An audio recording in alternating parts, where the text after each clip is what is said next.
OK, notre deuxième capsule sur les forces, ça va être pour définir les différents types de forces. Ça, je l'avais pas vu directement avec vous, donc c'est un rappel parce que c'est des choses que vous connaissez, mais en même temps, on va nommer les choses comme il faut.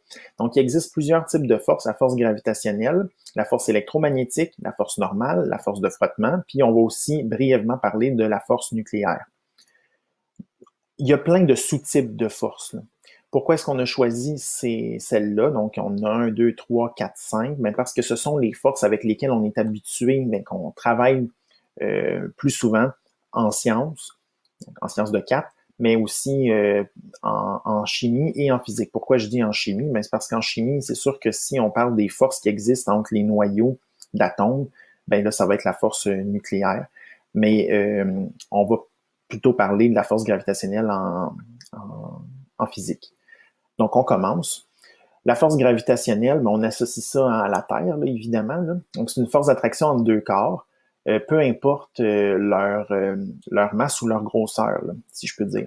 Parce que dépendamment de, en fait, deux corps, peu importe lesquels, là, si je prends ma tasse, puis si je prends mon crayon, ce sont deux corps, ils ont des masses différentes, mais dès que deux corps sont à une certaine distance l'un de l'autre, il va y avoir une force d'attraction. On appelle ça la force gravitationnelle. Donc, ça ne veut pas dire nécessairement que c'est entre la Terre et la Lune, comme on voit à l'écran. Là. Ça peut être n'importe quel objet qui possède une masse. Donc, il va y avoir une force plus ou moins grande. Cette force-là va être déterminée par la masse des objets, mais aussi par la distance qui sépare les objets. C'est sûr que plus on s'éloigne, plus les objets s'éloignent, moins la force gravitationnelle va être grande. Et plus les objets sont je veux dire petits, mais qui n'ont pas une grande masse, moins cette force-là va être grande. Au contraire, si on approche deux objets puis leur masse est très, très, très, très, très, très grande, la force gravitationnelle, elle, va augmenter. Donc, en mots, la force gravitationnelle, c'est une force d'attraction entre deux corps. Elle est aussi responsable du mouvement des astres, donc à l'échelle, si on veut, astronomique, là, et du mouvement des marées sur Terre. Parce que la force gravitationnelle exercée par la Lune sur la Terre va avoir un impact sur le mouvement des eaux sur la Terre. Donc ça, c'est un exemple concret de la force gravitationnelle. Donc, elle dépend de la masse et de la distance entre les objets. Plus un objet est lourd et plus ils sont rapprochés les uns des autres, plus la force d'attraction va être importante. C'est ce que je vous expliquais. Donc, on parle de force d'attraction qui s'effectue souvent entre un objet et la Terre, pour nous, nos exemples, mais ça pourrait être entre deux objets autres que la Terre. Donc, ça pourrait être entre moi-même et ma tasse. Peu importe l'objet qui possède une masse, il va avoir une force d'attraction. Mais pour que cette force-là soit observable, là, par exemple, si je lancerai pas ma tasse dans les airs pour la faire tomber à terre, mais si je lance quelque chose, mais cette chose-là va être attirée vers la Terre. OK? Pour que cette force-là soit visible, il faut que la masse soit très, très grande. Donc, une force qui est visible, qu'on est capable d'observer, c'est la force gravitationnelle entre un objet et la Terre. Et là, il faut faire une distinction entre la masse et le poids, parce que le poids d'un objet, il va être mesuré en fonction de la force d'attraction gravitationnelle de la planète ou l'astre sur lequel on se trouve. Donc, nous, sur la Terre, on a un certain poids. Notre poids va être calculé en fonction de notre masse. Et là, si je suis sur la Terre ou si je suis sur la Lune, moi, je suis constitué de la même chose, donc de la même masse, mais mon poids va changer. Sur la Lune, je vais avoir l'impression d'être plus léger parce que la force gravitationnelle sur la Lune n'est pas la même que sur la Terre. Donc, ça n'aura pas le même impact. Ben, en fait, ma masse va rester la même, mais la force n'aura pas le même impact si je suis sur la Lune ou si je suis sur la Terre. Donc, comment est-ce qu'on fait pour calculer la force gravitationnelle ou le poids? C'est la même chose. Donc, c'est pour ça ici que dans la formule, Fg pour force gravitationnelle et W, W pour weight, là, en anglais, ça veut dire poids. Comment est-ce qu'on fait pour calculer ça? Bien, on va prendre la masse de l'objet fois l'accélération gravitationnelle de l'astre sur lequel on se trouve. Puis ici, on a tout décortiqué ça ensemble. Là. Donc, Fg, c'est la force gravitationnelle ou le poids qui se mesure en newton. La masse, toujours en kilogrammes, c'est très important. Et G, c'est l'intensité du champ gravitationnel. Dans les exemples, souvent, on va utiliser la Terre, donc 9,8 newton par kilogramme. Donc, ça, c'est les unités de mesure. et la Lune, 1,6. Donc ici, on peut voir que la force gravitationnelle sur la Terre, ben, elle est quasiment 6 fois plus grande que celle de la Lune, ce qui explique pourquoi est-ce qu'on se sentirait plus léger sur la Lune. Bon, comment est-ce qu'on fait un exemple de calcul là-dessus? Par exemple, je prends un objet où Mme Déby a pris l'exemple d'une orange de 50 grammes. Donc, il va falloir premièrement faire attention et considérer que notre 50 grammes, il va falloir le convertir en kilogrammes.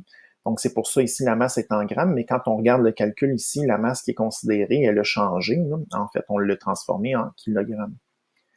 C'est une application de formule telle quelle. Donc, si je veux trouver le poids ou la force gravitationnelle, bien, je vais faire la masse de cette orange-là fois la gravité, l'accélération gravitationnelle sur la Terre. Bon, dans le cas de la Terre, c'est 9,8, donc on arrive avec une force en newton de 0,49.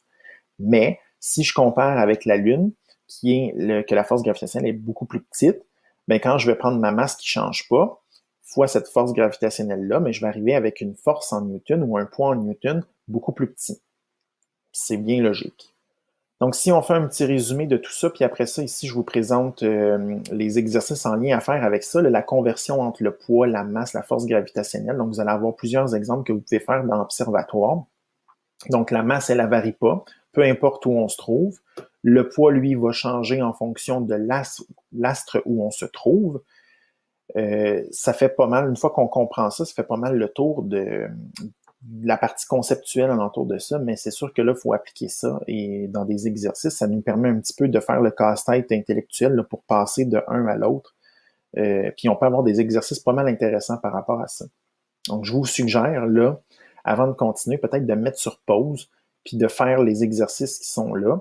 Puis s'ils sont déjà faits, ben peut-être juste les relire pour vous rappeler, ah oui, c'est vrai, on peut faire ça, on peut faire ça. On continue avec un autre type de force qui est la force électromagnétique. Force électromagnétique, c'est la force d'attraction de répulsion qui existe entre des objets. Donc, cette force-là ne s'exerce pas avec un contact, elle va s'exercer avec une certaine distance entre deux objets. Des exemples de ça, l'action d'un électroaimant, ça on en avait parlé aussi en classe, électroaimant ou solénoïde, là, donc une bobine de fil enroulée sur elle-même, constituée de pièces de fer, donc d'un noyau, par exemple, au milieu du solénoïde en fer pour augmenter le champ électromagnétique alentour de ça. Donc, le champ électromagnétique ben, va agir à distance sur des objets. Deux aimants ensemble, les ions qui forment une molécule, donc les ions qui sont chargés positivement ou négativement, ben, vont avoir tendance à s'attirer ou à se repousser. Donc, deux plus ensemble ou deux moins ensemble se repoussent, puis deux charges deux charges différentes, positives et négatives, vont avoir tendance à s'attirer. Interaction entre les protons et les électrons dans un atome, ben là, on vient de l'expliquer. Les protons sont positifs, les électrons sont négatifs, donc il y a des interactions de charges électriques. Donc ça, c'est la force électromagnétique. Force normale. Force normale, ça aussi, on en avait parlé. Force normale, ce que c'est la force qui est exercée pour contrer, si on veut, la force gravitationnelle. Donc ici, on donne l'exemple d'un livre sur une table. Donc si on dit la table va empêcher le livre d'aller vers le sol, qu'est-ce que ça veut dire par là? Bien, ça veut dire que le livre ici est attiré vers le sol par la force de la gravité. Donc ça, je pense que tout le monde est d'accord avec ça. Mais comme le livre est déposé sur la table, bien, on voit très bien que le livre ne passe pas au travers de la table. Pourquoi? Bien, parce qu'il existe la force normale. Donc, la gravité va tirer sur le livre vers le bas, mais la table, elle, va exercer une force de même grandeur, okay, c'est-à-dire avec la même intensité, dans le sens opposé. Donc, puis dans le sens et dans la direction opposée. Si ici, la force gravitationnelle était exercée vers le bas, ben la force normale, elle est exercée vers le haut. Ça explique pourquoi est-ce que le livre passe pas au travers de la table et il reste immobile là. C'est sûr que si la force normale serait plus grande que la force de la gravité, le livre monterait. Et c'est sûr que si la force de la gravité était plus grande que la force normale, ben le livre passerait à travers la table.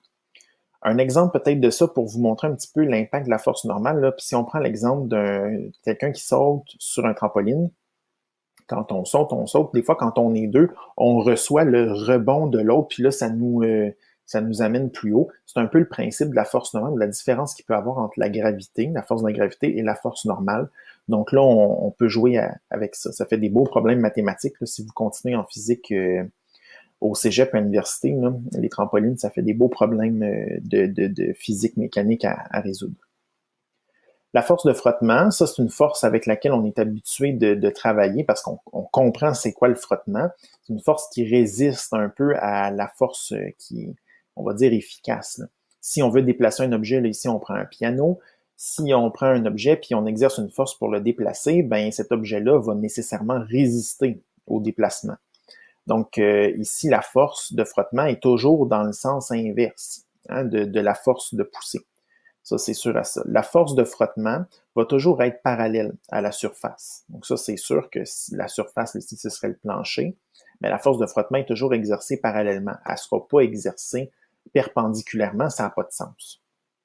Contrairement à la force normale, hein. Si on regarde la force normale, elle n'est pas exercée parallèlement au sol, elle est exercée perpendiculairement, donc ici, ce serait à 90 degrés par rapport au sol. Qu'est-ce qui est écrit ici? Donc, la force de frottement s'oppose au mouvement de l'objet qui est en contact avec une surface. Elle dépend de la nature de la surface. Évidemment, il y a des surfaces qui sont plus rugueuses que d'autres. Si les surfaces sont plus rugueuses, il va y avoir plus de frottement. Essayez de déplacer un meuble sur du tapis ou sur un plancher de bois franc ou un plancher de laminé, là, maintenant, ou un plancher flottant, là. OK? Les planches plus lisses ou, par exemple, un plancher de vinyle, plus facile à faire glisser les objets dessus. Essayez de faire déplacer un objet sur un tapis ou sur une vitre. Vous allez avoir plus de facilité sur la vitre parce que la surface, elle est moins rugueuse. Et l'intensité de la force de contact, donc de la force normale. C'est sûr que plus un objet est lourd, donc plus son poids est élevé, plus la force normale va être grande aussi. Donc, c'est-à-dire que en fait, ce qu'il faut comprendre, c'est que plus un objet est lourd, plus il va avoir tendance à être en contact avec la surface. Donc, ça va augmenter la force de frottement. Si un objet est léger, bien, il va avoir une moins grande force par rapport au sol, donc moins de frottement possible. Je ne sais pas si je suis assez clair quand je dis ça de même. Si c'est pas clair, vous m'écrirez, puis j'essaierai de vous faire des exemples avec des objets, mais je pense que c'est correct. Et finalement, la force nucléaire. Force nucléaire, on en avait déjà parlé au début de l'année parce qu'on avait parlé de l'énergie nucléaire. Donc, qu'est-ce que ça veut dire quand on parle du nucléaire? Ça veut dire qu'on parle du noyau des atomes. C'est à l'origine de deux phénomènes qu'on a vus, de la fusion ou de la fission nucléaire. Fusion, c'est que je combine ensemble deux noyaux qui sont simples pour donner un noyau d'atomes plus complexe. Ou fission, ben, je sépare en deux noyaux plus simples, un noyau qui était complexe. Il existe deux types de forces nucléaires. La force forte et la force faible. La force qui est forte va relier les protons et les neutrons dans le noyau. C'est sûr que les protons entre eux, plus, ont tendance à se repousser.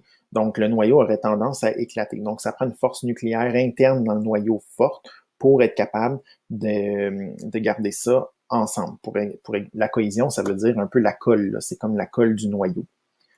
Force nucléaire faible, c'est celle qui est reliée au phénomène radioactif. Donc là, on parle peut-être pas peut-être, mais on parle de rayonnement alpha, bêta, gamma qu'on a vu aussi. Ça, c'est relié à la force nucléaire qui est faible. Donc, on peut expliquer les phénomènes radioactifs. Je vais pas plus en détail que ça. Les forces nucléaires dans le programme, là, ça s'arrête pas mal là. Okay? Après ça, même, je vous dirais, en physique, l'année prochaine, vous ne parlerez même pas de forces nucléaires fortes et faibles, là, ou très, très peu.